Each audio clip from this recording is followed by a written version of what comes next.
It's another bonus episode. Stay tuned for the third and final installment in our special series recorded live at HIMSS 24.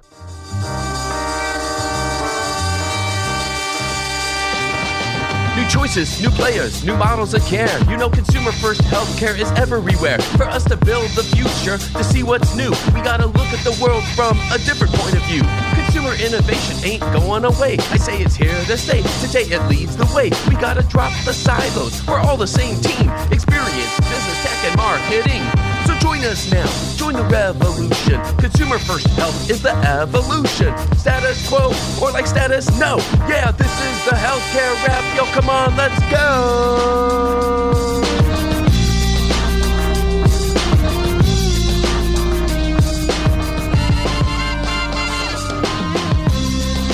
Welcome back to the leading podcast about consumer innovation. I'm Jared Johnson, and here's what's going to go down today. This is the third and final episode in our series that Zain and I recorded live at HIMSS 24 in Orlando, Florida. If you missed the first two episodes, we encourage you to check them out. Episode number 1 focused on health system innovation leaders with leaders from Providence and the Medical University of South Carolina. And episode 2 highlighted technologies that you probably already know about and might not realize how much they're doing in healthcare, including Zoom, LG, and Hyro. So this episode is jam-packed with guests from 3 different organizations, a team of HIMSS speakers, a HIMSS subject matter expert, and a team of notable HIMSS supporters. First up will be Erika, Braun, and Tom Gutman from OhioHealth. Then you'll hear from Phillip Bradley, a digital health strategist at HIMSS. And we wrap with some exciting news from Tracy Mills and Nick Vass, the CEO and president of J29. We hope this episode serves as a reminder of the breadth and depth of how HIMSS is truly creating tomorrow's health before, during, and after its annual conference. And we want to thank the team at HIMSS for providing access to such high-quality guests throughout the week. All right, it's time to dive right in. Are you ready? Let's go. Hi, I'm Erika Braun. I'm an advisor of user experience strategy at OhioHealth. All right, so tell me what all that involves. There's a lot packed in there. Yeah, absolutely. So my role is really to go out and understand problems to solve. I typically, each of my days is probably a little bit different each of my days is different. I go out and I do observations in the field. I do interviews with patients. We do surveys. We do all kinds of research really to understand not just problems to solve for our patients and our customers, but also for our clinicians. Fantastic. Yeah. Okay. So there's a lot going on in the day-to-day operations of any health system. So I imagine there's a lot packed in here.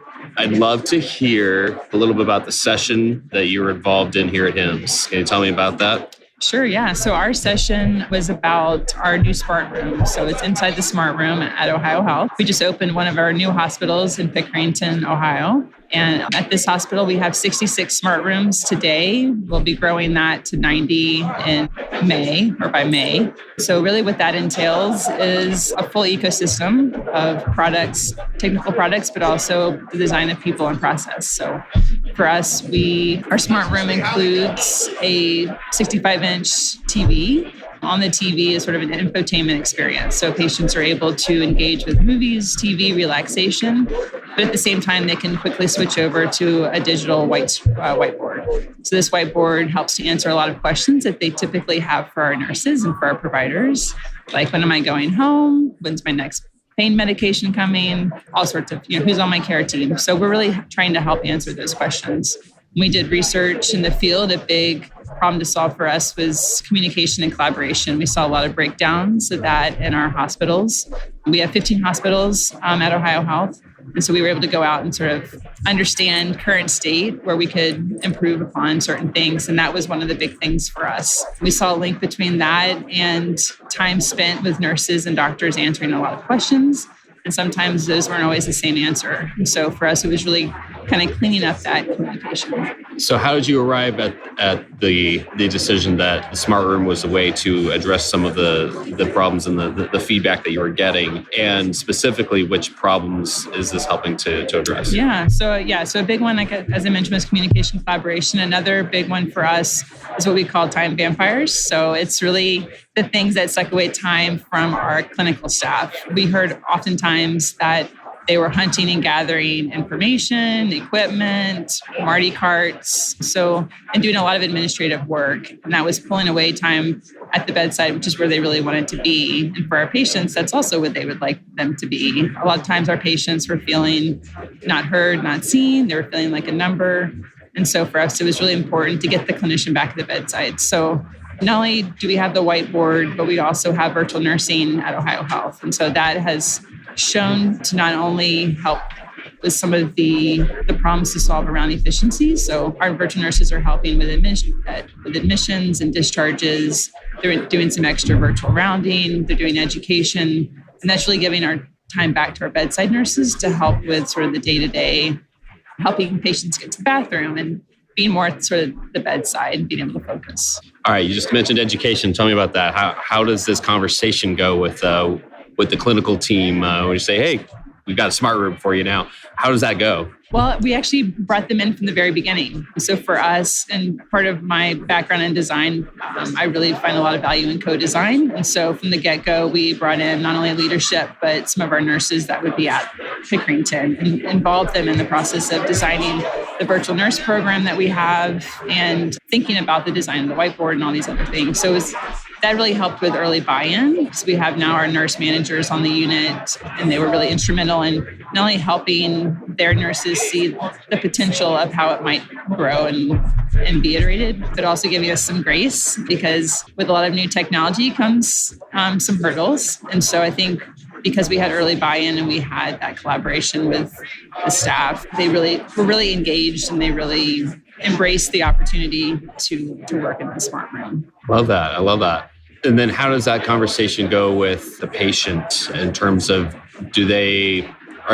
what's the feedback been? I would imagine it seems like a good thing, on the surface when they're like, does it communicate more to the patient that they are seeing and address that side of the feedback you're getting from patients? Sure. Yeah. So we've heard from patients. We also have cameras in the room. We've made that decision to go ahead and put cameras in the room to save on having to find carts, right? And so we anticipated there'd be a lot of questions from patients around that. So we worked really closely with our nurses on scripting to help describe and help patients feel more comfortable with the idea of having a camera in the room. But what we've heard from patients is that they really love connecting, for instance, with our virtual nurses. They like the opportunity to connect directly with those virtual nurses. We've had patients say, now my virtual nurse isn't rushing around, so I don't feel as rushed when I'm talking about why I'm here, or really asking a lot of questions before I leave. And so with the virtual nurses who don't have distractions like with Sarah and other patients demanding other things, they are able to provide that more focused time. And we've heard that from patients.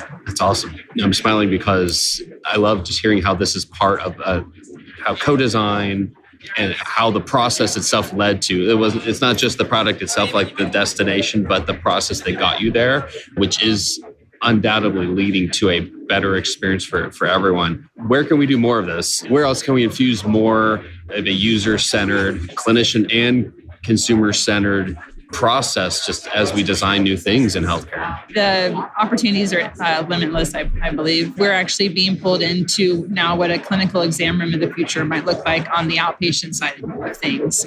And so again, that's where we see a lot of opportunity to bring in our providers, our staff, and our patients to understand not only the new technology that might be a part of that ecosystem, but how that new technology with things like ambient note-taking, right, for instance, how does that change even the physical layout of the room? So Tom and I talk a lot about the digital space, right? Where physical and digital come together. How do we begin to shape and design how that feels and that looks? With technology kind of taking a back seat in a way, right? So technology is helping to facilitate that communication and that human interaction, but it's not taking center stage in the room. So we're trying to do that on both sides, on the inpatient and the outpatient space. But back to your question, that the opportunities are endless, and I think it's so important. We found it to be really important, again, for change management and for buy-in, that the sooner you can bring in those stakeholders into the process of designing and understanding the value of it, the easier it is to get their buy-in. Yeah, absolutely. And I bring it up because in the conversation we've had over the last couple of years, we've really tried to ask this question more of where else, as we get better at the process, where else can we use that, and how can we benefit and how can we innovate on behalf of not just consumers, not just clinicians, like this absolute intersection where it's crucial to have understanding from both sides and not prefer one type of stakeholder over the other, where everyone is a user in different ways of the care. Absolutely. Yeah, because I think what we've found is if you're not taking care of your clinical staff, they're not able to take care of your patients. And so for us, what we found is if you're only just focused on one or the other, you're missing a really important opportunity. And so we've just always found, again, if we can give time back to our nurses, that's going to come back tenfold and how they're able to interact and have the energy and the empathy for the patients, right? They're not going to feel burnt out because it's really hard to keep up that empathy for 12 hours, right? If you're being stretched so thin. And so we really want to try to allow them, facilitate their ability to meet the needs of the patient. I love it. And I love that the Smart Room has been a vehicle to help propel that conversation by the sound of it at OhioHealth. What else is on your radar screen these days? Like what else is a problem that you're looking to address or just paying attention to these days? That's a good question. I think for us, we started off from a scope perspective in the room, right? And I think we see a lot of value in a smart hospital. And so for us, we're looking now beyond the room. How does the nurses station in the room, in the hallway, how do all of those connect? And then between units, how does all that connect? And then after the patient goes home, right, how is that full journey? How are we thinking about that whole journey for the patient? And so we have a new women's center that's going to open in a couple of years. And we're really looking at how are we preparing the women before and then when they're here, how are we caring for them? And then when they leave, and they're in their fourth trimester, how do we continue that care and keep them connected? So those are the things that really excite me. It's just really thinking about the whole journey. We started with the room, but it's the full journey. I think we're going to create a lot of value. I love it. It's been a pleasure speaking with you, Erika, and I hope you've been having a good conference here, but I appreciate you sharing a little bit about what your team is up to and the process by how you got there and the ultimate benefit that you're hoping to bring to everyone involved. Yeah, it's great. Thanks, Jared. Enjoyed being on the podcast. I'm Tom Gutman. I work for OhioHealth. I'm a senior creative technologist. I've been with OhioHealth for 5 years and just starting in this role as of a couple months ago. Okay, so you co-presented about the Smart Room. Let's dig in a little bit on what that involves, some of the tech involved, some of the individual pieces there. Yeah, so in our room, we have our camera, we have our footwall TV, our iPad at the bedside, and our door sign outside the room. So all of those kind of come together to offer virtual experiences, offer patient education, meal ordering, entertainment, movies, relaxation, and then the bedside tablet has all of the same things as the TV. And the door signs for our clinical staff as they enter, they get their heads-up notification on isolation precautions and care considerations. So there's a long process involved in this from the start on the prototyping stage here. I'd love to hear how that worked, because I do think that's where a lot of organizations, I would guess there's not many that think it's a bad idea, to go this direction. So it's all about how do they execute it? How do they bring a lot of this together? So how did you even start on the prototyping phase? Yeah, so a lot of it, Erika Braun, that you just spoke with, she brought all of the problems up and found a lot of great information for us to start looking at technology. So we try to prototype as quick as we can and as cost effective as we can. So we'll actually build things out, program different experiences, bring in demo products from vendors, and try and build out what that could feel like, what that could look like. Because for us, it's more showing and not telling, because, I can give you a pamphlet on a product all day long, but you don't really know what it does, how it interacts. And a good example is, we had the digital door signs that at first we had some people who were like, we don't need that. But then we actually put it in our space, showed them how it worked. And they said, we have to have this. Once they saw it, once they understood the benefit and the use, it really, really changes people's minds when they can actually get in the space and touch it and play with it. But it actually helped inform us on where we wanted to go with our products after that, because we had to come to a decision, were we going to build or buy? And with everything we learned from what we were building, we went out into the field and started looking at different vendors and seeing who offered something close to what we were trying to accomplish. And we found our vendors. We have eVideon for our patient experience. We have CareAgility for our cameras. And they really kind of took home what we tried to build in our mock space. Well, it made me grin a little bit when you're talking about the signs themselves, and people are like, we don't need it. But then as soon as they actually try it, reminds me a lot of, family members of myself who will recommend something to me. And I'm like, the thought of it, I'm like, I'm okay without it. Like, I just don't want, but then as soon as, they've got it, whatever the latest gadget is or whatever. I'm like, now I need one. That's a nuance in the feedback process, though. Like that's a nuance in the design aspect of this and understanding that you're going to get different responses based on the way you're providing it to them. Yeah, it helps people make informed decisions when they can actually play with it. Because if you just go to a website and look at a company's product, you don't really get the full understanding of how it could work, how it could be beneficial.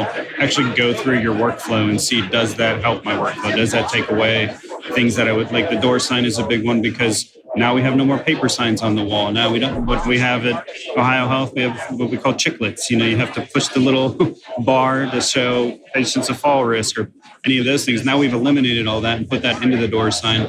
And we look at it too, like we have step 1 of the door sign. We're looking forward to step 2, step 3, step 4. Like what else can we add on there that's going to help keep our teams informed before they enter and make sure that they're not missing something? Because there's a lot of things that happen when you're coming into the room and all different teams that enter the room that need that information. So we're going to continue to build on top of that. Fantastic. Other aspects of this process that are worth mentioning? Anything else about the smart room? I think the biggest thing for us, our focus, because this is brand new for OhioHealth and for a lot of healthcare organizations, our main thing was making sure that it was easily adoptable. So we chose the products we chose the hardware we chose because they're very recognized. We have iPads at the bedside in the door. A lot of people are very familiar with how an iPad works. The interface for our TV is very familiar. Whenever you look at other streaming platforms, it just feels very comfortable because we realized too, if people don't adopt it early, then it's going to fail quickly. So we needed to make sure that it was something that was easy to pick up and just start going with it. We've had older populations that are intimidated by the iPad at the bedside, but then Erika and I would go in and just show them a few little tricks. We'd come back an hour later and they're sitting in the recliner, enjoying themselves, watching movies, playing with the iPad. They're like, this is so amazing. So I think that was a big thing for us when it came to the tech, was making sure it was something that wasn't just crazy foreign, like a robot rolling into the room and talking to them. Tom, it's been fantastic. Thanks for digging in a little bit with me and sharing a little bit more about the room. Best of luck and everything you guys have going on. Perfect. Thank you so much. I'm Phillip Bradley. I am a digital health strategist with HIMSS. Been with HIMSS just shy of 8 years. Been in the healthcare industry way too long. Absolutely. I'd love to just hear what's been on your mind in 2024 as far as digital health goes and what's been in the middle of that radar screen for you. There's a lot of things impacting 2024. The technology that's available is really able to start making a difference in the life of a clinician. The workflow, we all know that there's burnout that has to be addressed. So I am excited about that. It has to be rolled out in a meaningful way. We can't just run and buy things, because there's a lot of things to buy. We have to do it correctly, wisely. And also with the patients. We're interacting more with patients, and we're giving them devices to take home that we expect them to use correctly, to interact so that we keep better tabs of them. On the technical side, cybersecurity is certainly a concern in 2024 and will be for a long, long time, unfortunately. And the impact of the investments we're making in software and technology, and actually being able to measure that, are we making a difference? Does it make a difference? Yeah, I like that. And I like how we broke down making the clinician's life easier and helping the patient with the tech that they're bringing home to understand how to actually improve their health. I understand there's a pretty big announcement or a pretty significant thing you've been working on. You want to talk about the infrastructure model? Yeah, we have had an infrastructure model for a few years, IMFRAM, Infrastructure Adoption Model, and we modernized it. In January, we released it to the market. We're doing quite an outreach at Global Conference this year in Orlando, really to show that we've transitioned it away from being a technology model in itself. We still have that in the new model, but it's much more about measuring the adoption, that patient experience example. How do we know that that patient's actually using those devices correctly? How do we know that the clinicians are using the devices we put in their hands to the full extent that we expect? And then the outcomes. What are we driving with these investments? I'm going to be putting a lot of money into this. What am I getting back? What do I expect to see improve? And then finally, sustainability. Are the dollars that I'm spending today going to be meaningful tomorrow? And carbon impact. Here in the U.S., healthcare contributes about 8%, a little bit more than 8% to CO2 in the U.S., and we have a responsibility to be more mindful about that, and how can we improve that in healthcare. So tell me about that. Like, how does it work in terms of somebody hears about the model and they're like, yeah, we need that. How does that get implemented? Well, the first step is, go out to HIMSS.org. You'll see all of our models out there, MRAM being the most well-known, and MFRAM, and you'll get a good feel for the overview of MFRAM. And of course, like any website, you can ask for more assistance, and we'll be glad to connect with your organization. The tool itself is a self-assessment online tool. We send you a link and then you complete it. We've seen it take about 3 hours if you have the right people around the table. And we encourage organizations to take it seriously so that we can have a meaningful response to the survey, so we can give you a more accurate roadmap of where you are and what are the opportunities in front of you. So who benefits the most, in your opinion, by having this model implemented? Well, I think the executive suite across the board. It certainly starts with the CIO, CTO, CISO being the initial drivers, but it helps the other executives understand why we need to make these investments in technology. I heard a vendor describe it yesterday as the Rosetta Stone from IT to the other executives. Puts it into a common vernacular. It helps them understand that if we invest these dollars, we expect to implement this new process and a way of measuring progress toward that goal. And more importantly, if they don't make those technology investments, what's the risk it is introducing to those objectives? Because we know that if infrastructure doesn't work well, clinicians tend not to use it, and patients as well. Oh, yeah, thanks for clarifying that. I would imagine that this has been a product of a lot of feedback over time in terms of the need for this model. Is that true? Yeah, we're a global organization, so this is not a U.S.-centric model. This is a global model. We have to account for things that are different in other countries, like cybersecurity, which I mentioned. It's based on existing frameworks, but we also have to keep in mind that there are countries that already have a national standard for cybersecurity. We have to take that into account and give them credit for where credit is due.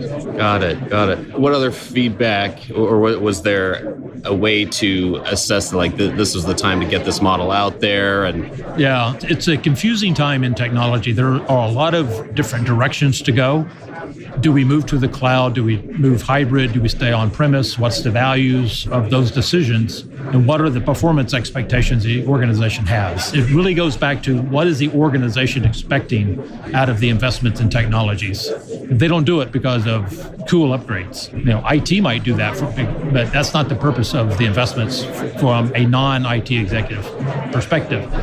So it opens the door to that CNO, to the patient relationship vice president, to really help them understand how these investments are going to improve their capabilities of delivering whatever service that they provide. These are things that, when it comes down to it, when we talk about the patient side of it for a moment, I don't know that every patient is aware of. I think they just expect their care, fair or not, right? They're coming into it formed than ever and just saying, yeah, I'm sure everything is going to go smoothly. I'm sure the organization has made the investments where they need, and my data should be secure. And if not, I want to ask about it. Yeah. How does a model like this help a more informed patient population? Expectations are through the roof. All of those things that you just described, and they expect it to happen through their phone. That's the shift. And the model expects the organization to have test labs, not only for clinicians to come in and touch the technology, not the stuff that's behind the walls, that's the IT decision, but the stuff that's going to be front-facing, actually use it. Because we see examples where technologies are purchased with great intent that interrupt the workflow and not improve the workflow. So we want to eliminate that by having test labs and letting them actually play with it in a real setting.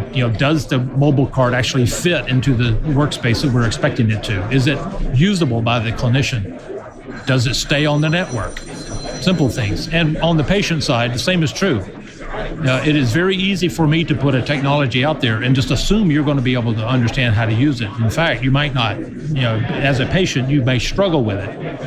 And also having the support structure in place. So when that patient calls up and says, I'm having a hard time with this blood pressure cuff, what do I do? They get a reasonable and responsive answer. I guess what kind of reaction do we hope we'd get out there realistically from a clinical workforce that is stressed out right now, and feels that, hey, we're adding one more thing. I can see how this can benefit a patient, but it's one more thing I have to learn, kind of a thing. How do we help the workforce understand the value of implementing this model? The model expects it to be clinically led. It's not IT showing up and go, hey, I got a new thing. You're going to love it. Trust me. This is something that they're saying, this will help me in my workspace. There are examples that we've seen over the years. The tablet seemed like a great idea, but don't drop it. It breaks if it slides off from a bed height, or it's too heavy, or the battery's too short, or it just doesn't stay on the network as I move from room to room. So those things have a tendency to get shelved because clinicians are going to find the best way to take care for their patients. Technology may or may not be involved. We want to be in the adoption focus area. How do you know that clinician is actually using that tool? Help desk isn't the right way. That's a way. But, IT can look back and say, well, we have no help desk tickets, so everything must be great. But in fact, they just quit using the tool. They're not using it anymore. So there are no help desk tickets. It's in a closet.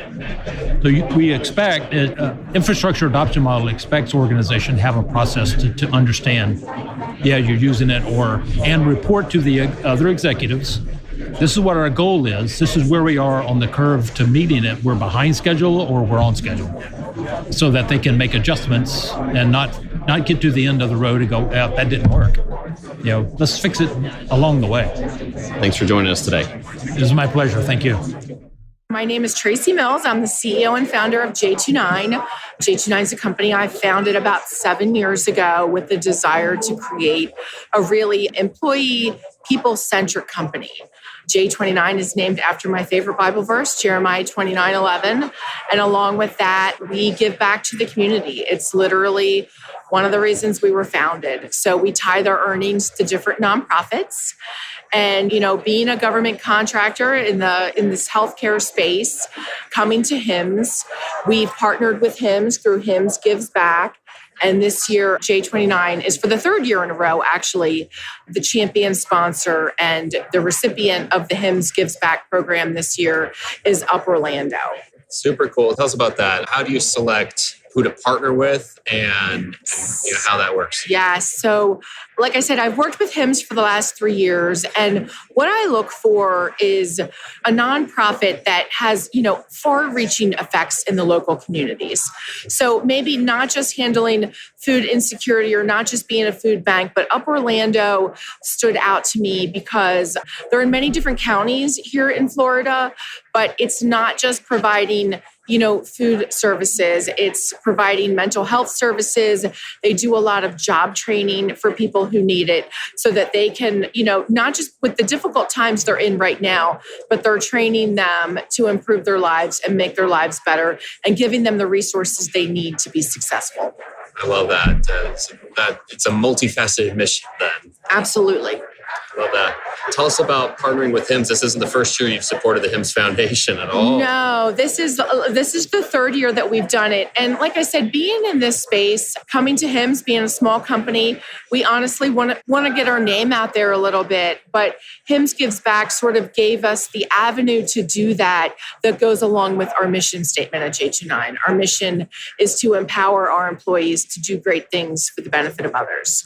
So what better way to do that than to come to HIMSS and be the Gives Back sponsor where we can have such a huge impact in the local community here.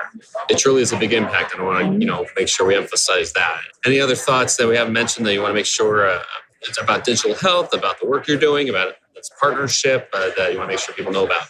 Just the other part that I like to talk about with J29 is our culture and our employees. So, when you look at employees and you look at empowering them and you look at employee retention rates at companies, you want to invest in your employees because they're the ones who are going to be with you for the future. They're the ones who are doing the work. And again, at J29, we talk about, working hard and being nice to people. And that's the impact that you're going to have in the future. So I think investing in your employees and keeping them in the programs that they're working on is just as important as some of the other things that we're looking at. But also I feel like employees are the piece that kind of get left behind in some of the greater advancements today. 100%. All point to instances where that's happened either to ourselves or people we know closely. So appreciate knowing that people are focused on that side of things and are doing something about it. Yeah, absolutely. Love that. It's been a pleasure to speak with you. Thanks so much for joining us, Tracy. Thank you for having me. Thanks for having me, Nick Vass. I am the president at J29 Inc. Fantastic. All right. So we were just speaking with Tracy about the latest announcement about supporting HIMSS Gives Back. What else can you tell us about what's going on right now? So, I think even for a company, something that resonated for me, 6 or 7 years ago was a company that was founded to be an employee-centered company, right? Which, credit to Tracy as a business owner to start a company that worries about culture first.